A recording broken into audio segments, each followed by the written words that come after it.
I'm here at the Lucille Miller Observatory in Maiden. This is actually outside of Maiden Middle School, and they have an event going on this Friday, and they also have another going on later this month. But I am with the Director of Communications, Mr. Wisnett.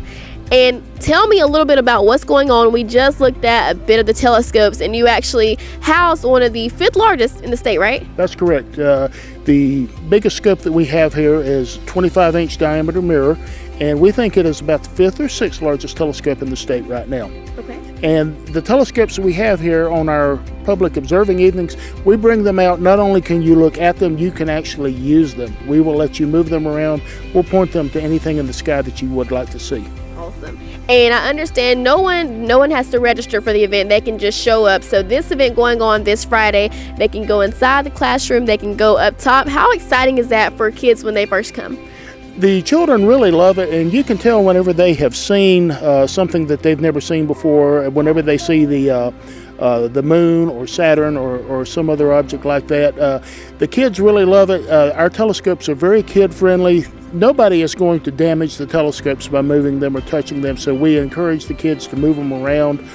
And parents love it too. We've got telescopes for all ages and programs that will reach just about everyone. Okay. And give me a brief history of the observatory itself as far as who it's named after and a little bit about how it got to be here. The observatory is named for Lucile Miller, who was a school teacher here at Maiden High School. She retired back in the 90s and passed away in 2001. Back in the 1970s, a former student of Mrs. Miller's ran into a gentleman named O.N. Rich in Raleigh. Mr. Rich had a telescope that he had constructed back in the 1950s, and he said he would donate it to the school if they would build a proper place to house it. And Mrs. Miller got state approval, and they started raising money, and they raised over $25,000 to build the observatory. The observatory was constructed by students here at Maiden and at Fred T. Ford, the bricklaying classes.